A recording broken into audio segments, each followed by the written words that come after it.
네, 안녕하세요 여러분. 박창현입니다.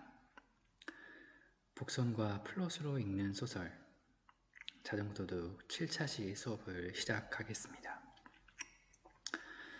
지금은 비가 오는 수요일 저녁입니다.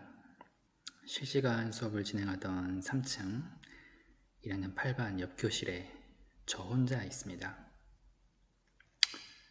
창밖으로는 들리는 과하지 않은 빗소리, 이게 제 감성 지수를 끌어올리고 있고요. 오늘 강의를 앞두고 어떻게 전달해 드리는 것이 가장 나을지 고민하다가 실시간보다는 녹화가 낫겠다 라는 판단을 하게 됐습니다. 양해 부탁드리고요. PPT는 많이 만들지 않았습니다. 앞으로 15분, 약 20분 정도 화면 없이 소리만 들으셔도 됩니다.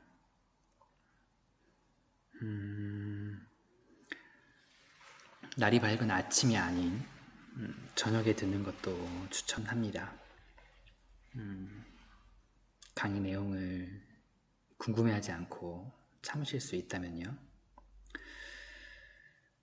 네, 머릿속으로 이어폰을 꼽고 머릿속으로는 소설 속 장면을 상상하면서 감상해 주신다면 더욱 좋을 수도 있을 것 같아요. 해당 강의의 원고는 한글 파일로도 올려드릴 예정이니까 꼼꼼하게 보고 싶으신 분들은 추후에 출력하여 확인하셔도 되겠습니다. 본격적으로 오늘 활동에 들어가기 전에 할머니 마음에 한마디 덧붙이자면, 아직 자전거 도둑의 모든 실마리를 해결하지 않은 학급도 있습니다. 스포일러는 최악이죠. 앞으로 여러분이 겪을 개안의 시간을 다른 분들에게도 허락해 주시기를 바랍니다. 다들 협조해 주시리라 믿습니다. 지난 시간에 끝자락에 했던 멘트를 이어서 해보도록 하겠습니다. 이번 강의의 소제목, 복선과 플롯으로 소설 읽기였죠.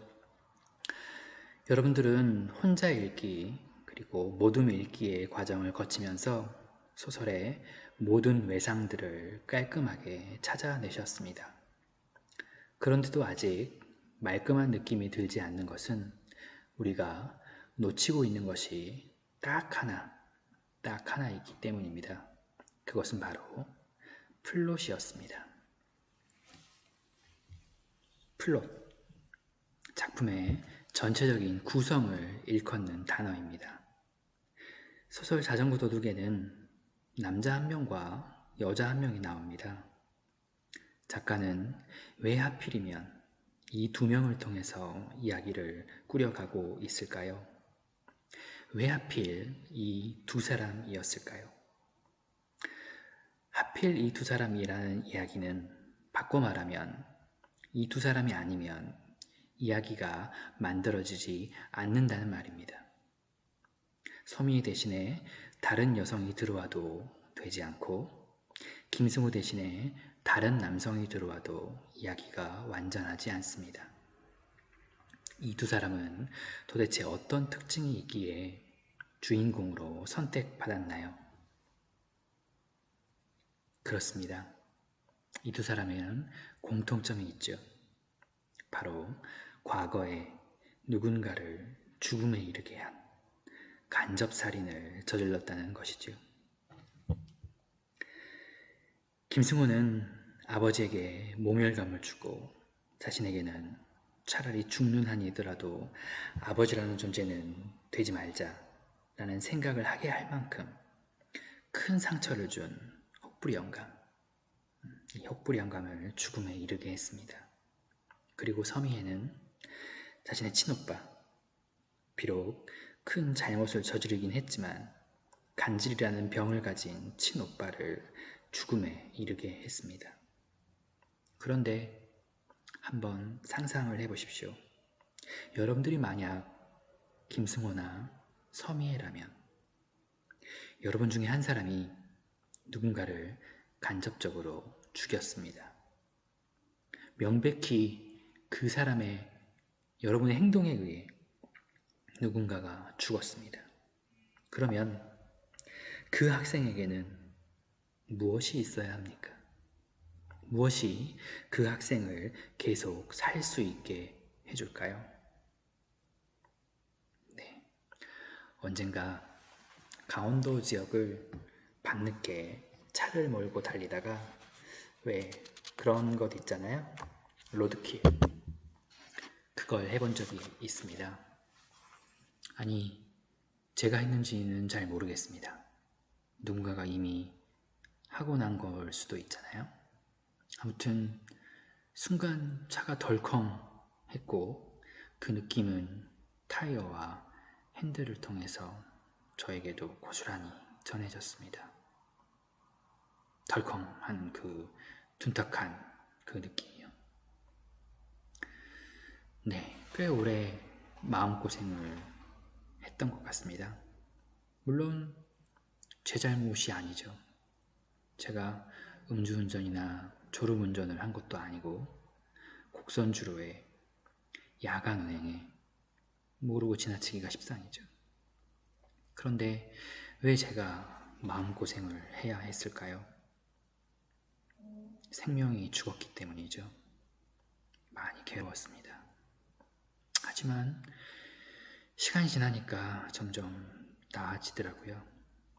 로드킬은 사실 지금 현재로서는 어떻게 할 수 없는 부분이기도 하고 다른 사람들도 자주까지는 아니어도 한 번쯤은 할 수 있는 일이기도 하잖아요. 죄스러운 마음을 떨쳐내는 데에는 이 점이 참 중요한 것 같습니다. 그런데 소설 속 두 주인공들은 로드킬을 한 게 아니에요. 동물도 아니고 엄연히 살아있던 사람이 죽었습니다. 이거는 분명히 죄죠. 그것도 큰 죄. 사람을 죽이고 얼마나 괴로웠을까요? 그 괴로움을 덜하게 하기 위해선 이것이 반드시 필요합니다. 그것은 바로 벌입니다. 인간이 죄를 저지르면 벌을 받아야 합니다. 벌의 존재는 범죄의 예방을 위해서도 필요하고 또 그 죄로 인해서 피해를 받은 사람의 심리적 보상을 위해서도 필요하지만 무엇보다도 범죄자는 벌을 받음으로써 비로소 그 죄에서 해방됩니다. 벌을 받는 동안 마음속에서 끊임없이 다음과 같은 과정을 거치게 되는 거죠. 나는 죄를 저질렀다.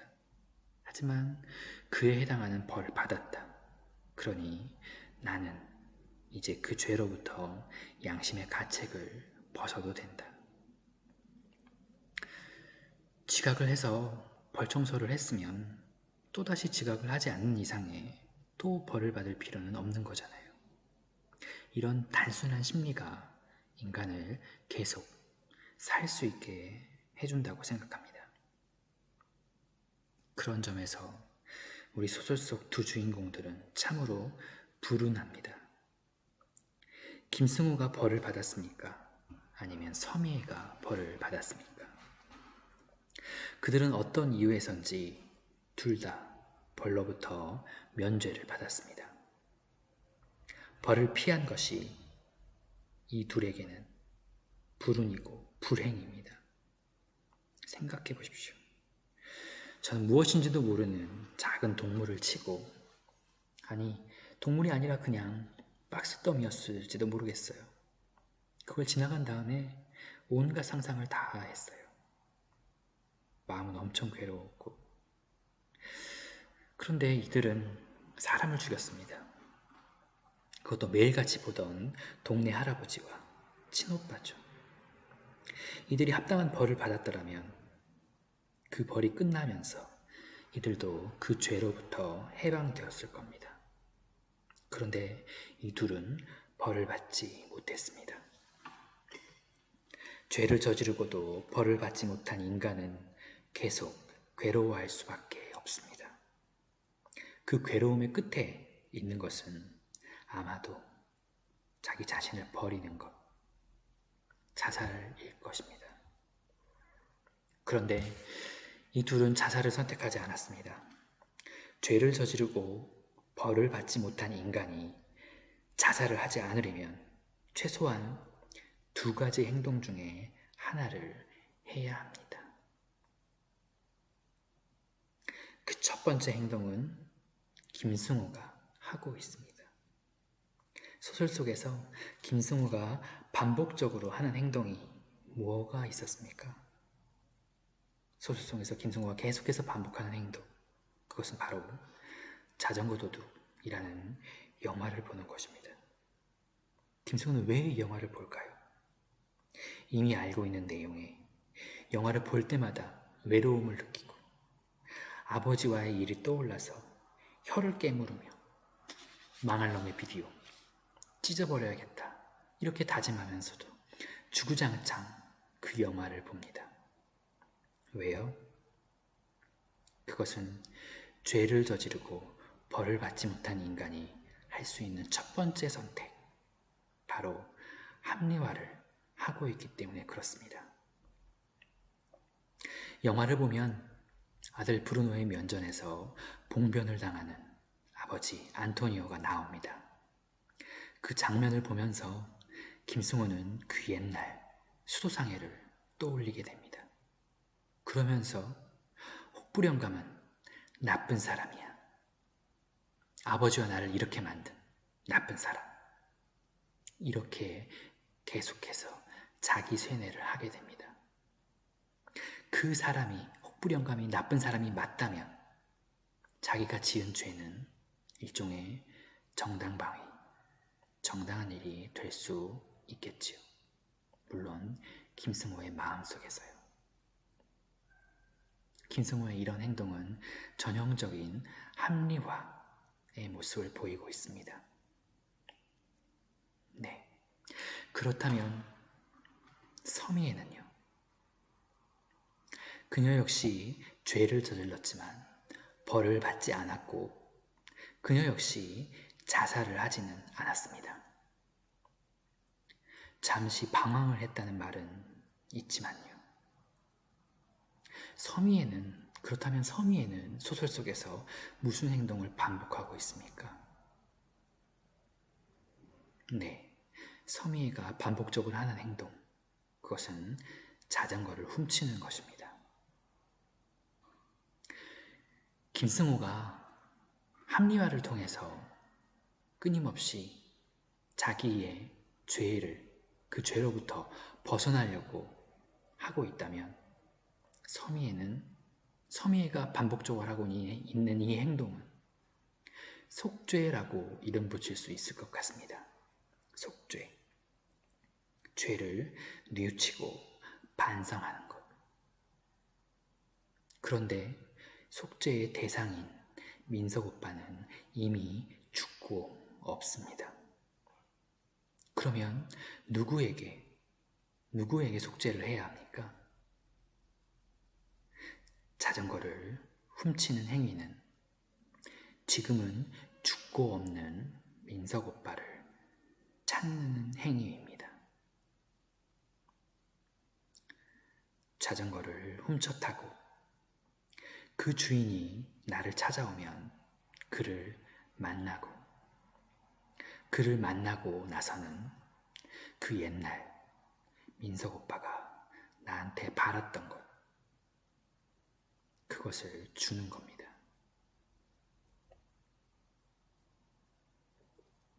가엾게도 그것이 속죄라고 생각하고 있는 것이겠죠. 네, 물론 윤리적이지 않습니다. 바람직하지도 않고요. 그녀의 속죄 행위는 한편으로는 이기적이기까지 합니다. 그녀가 나를 좋아하는 줄 알고 김승호 역시 그녀와 함께 했다면 그 결과는 뻔하겠죠. 서미애는 계속 자전거를 훔쳐야만 살아갈 수 있는 사람입니다. 김승호가 영화 자전거 도둑을 계속 봐야만 살아갈 수 있는 사람인 것처럼요. 예, 김소진의 자전거 도둑은 어린 시절의 상처 그리고 자신이 저지른 죄 그것들로 인해서 성장이 멈춰버린 두 어른의 어긋난 반복적인 행동을 보여주는 소설이라고 할 수 있겠습니다.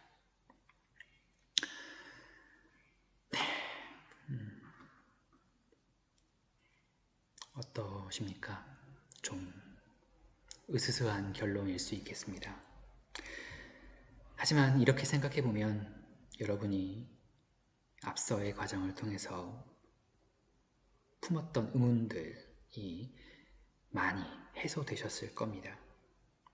김승호가 서미애를 함정이라고 느낀 것은 도대체 왜 이런 여자가 하필 나를?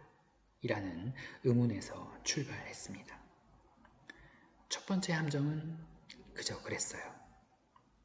내 아재 개그가 먹힌 걸까? 이런 생각을 했을지도 모르겠습니다.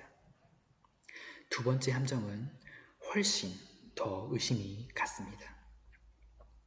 내가 이 여자를 좋아해도 괜찮을까? 우연히 그녀를 발견하고는 농담처럼 인사도 건네려 합니다.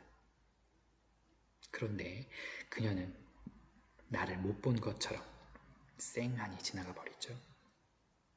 그 순간 그는 깨닫습니다. 아, 그녀는 지금 다른 자전거를 훔치고 있는 중이구나. 그녀의 목적은 나, 김승호라는 인간이 아니구나. 그냥 자전거를 타는 누군가겠구나. 자전거를 타는 누군가를 만나서 그 사람의 자전거를 훔쳐 탐으로써 그 사람과 함께 그 옛날 민석 오빠가 나한테 하고 싶었던 것. 이 모든 것들이 소설의 맨 마지막 부분에서 김승호에게 깨달음으로 다가옵니다. 그래서 김승호는 등골이 오싹해지고 서둘러 허둥지둥 자전거 도로를 벗어나 달아날 수밖에 없는 것이겠죠.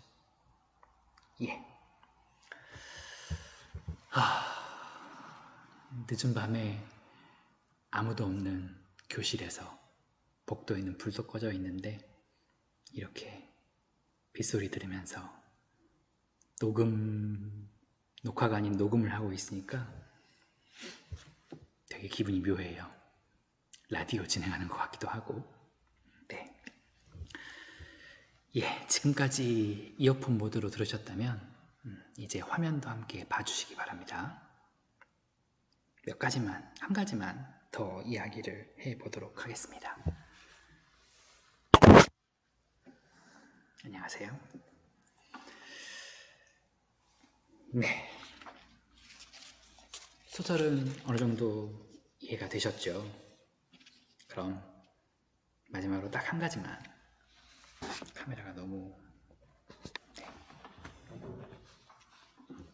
마지막으로 딱 한 가지만 더 이야기를 해보도록 하겠습니다. 이거는 소설의 논리적인 인과관계를 따지는 해석과는 조금 거리가 있고요. 개인적인 제 감상입니다. 마음 편히 들어주셔도 되겠습니다. 저는 단편소설을 좋아합니다. 단편소설이 갖고 있는 매력에 홀딱 빠졌어요. 특히나 몇몇 작가들은 너무나 좋아하는 나머지 그 작품을 수십 번씩 읽기도 하는데요. 김소진의 자전거 도둑도 그 작품 중에 하나입니다. 단편소설을 잘 쓰는 작가들은요, 모두 공통된 것은 아니지만 그래도 상당히 일관적으로 보이는 특징이 있습니다. 소설의 제목이나 소설의 초반부를 그냥 흘리지 않아요.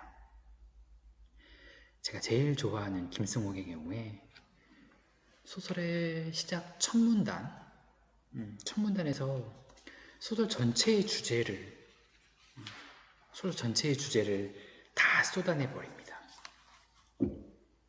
그냥 별거 없는 시시껄렁한 이야기를 하는가 싶더니만 소설을 끝까지 다 읽고 나면 처음에 툭 던지듯이 이야기했던 것이 이야기 전체의 복선이고 뭐 이런 거 있잖아요. 예.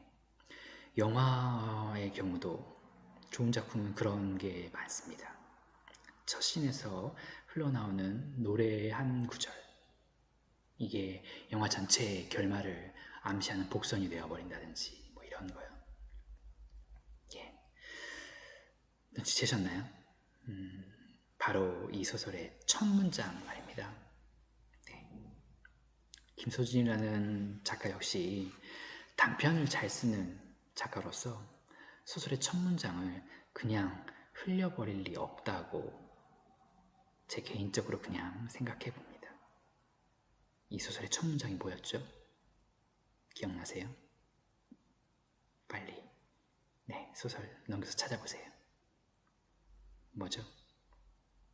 네, 자전거에 도둑이 생겼다 라는 문장입니다. 소설 제목은 자전거 도둑. 그 소설의 첫 문장은 자전거에 도둑이 생겼다. 바로 이 부분에서 제가 즐겨하는 상상 들어가 보겠습니다. 예, 여기 보십시오. 우리는 이 소설을 읽으면서 진귀한 경험을 하나 했습니다. 사람을 죽인 사람이 어떠한 심리 상태에 놓이게 되고 그것을 어떤 방식으로 극복할 수 있는지를 알게 됐습니다. 살아오면서 이런 이야기를 들은 적이 있으세요? 혹시 주변 친구로부터 이런 이야기를 들었다. 내가 예전에 누굴 죽였는데 말이야. 이런 이야기가 있으면 바로 신고하세요. 112에 신고해야죠. 공소시효가 남아있다면 사회정의를 실현하는 아주 중요한 기회입니다. 농담이고요. 사실 이런 이야기를 들을 기회는 전혀 없습니다. 설사 만에 하나라도 그런 일이 있다손 치더라도 그런 이야기를 누구한테 하겠어요? 엄마나 아빠한테도 못하고 제일 친한 친구한테도 못하고 당연히 숨겨야겠죠. 맞습니다. 그렇게나 비밀스러운 이야기를 우리는 소설을 읽으면서 듣고야 말았습니다. 여기에 김승호의 이야기가 있습니다. 여기 김승호의 이야기. 김승호는 어려서 자기 동네에 수도상이라는 도매점에 다니면서 아버지와 매우 굴욕적인 사건을 겪었고 이를 복수하기 위해서 혹부리 영감을 간접 살해했습니다. 영화 같은 스토리죠. 바로 이게 김승호의 이야기가 담긴 영화의 필름입니다. 한편 이쪽에는 서미애의 이야기가 있습니다. 그녀는 간지를 앓는 오빠가 있었는데 어느 날 그 오빠가 나쁜 짓을 하게 되면서 그를 죽음으로 몰아넣었습니다. 그것을 속죄하기 위해 그녀는 계속 자전거를 훔치고 있습니다. 이건 역시 영화 같은 이야기이고 이것은 서미의 이야기가 담긴 영화의 필름입니다. 그런데 이렇게 나란히 놓인 이 두 편의 영화를 한번 뒤집어 볼까요? 네, 이게 뭘로 보이십니까? 네, 그렇습니다. 이거는 자전거입니다. 소설을 읽으면서 이 둘의 인생을 몰래 훔쳐본 자전거 도둑은 바로 여러분이죠. 닭살살. 예, 이 소설의 첫 문장, 자전거에 도둑이 생겼다라는 이 말은 드디어 이 소설을 제대로 읽어내는 독자들이 생겼다라는 말로 대체될 수 있을 것 같습니다. 네. 예. 제가 이야기하려고 했던 내용은 여기까지입니다. 제가 첫 시간에 외상 이야기 하면서 이런 이야기를 했었습니다. 여러분이 혼자서 소설을 읽어갈 때와 그리고 모둠 안에서 함께의 내용을 파악해 갈 때, 그리고 마지막으로 저와 함께 소설을 전체적으로 이해해 갈 때 조금씩 소설이 달리 보일 수 있다 라고 이야기를 했었죠. 기억하시죠? 기억하시나요? 네. 어떠셨습니까? 조금 다른 느낌이었나요? 예. 이야기 전체의 주제를 첫 부분에 심어 놓는 것, 그게 바로 단편의 수법입니다. 여러 차례에 걸쳐서 수고 많으셨고요. 아직 해소되지 않은 질문거리나 수업에 대한 감상은 리로스쿨을 통해서 해주시면 감사하겠습니다. 다음 시간에는 자전거 도둑으로부터 벗어나기 위해서 간단한 과제형 수업을 하도록 하겠습니다. 수고 많으셨습니다.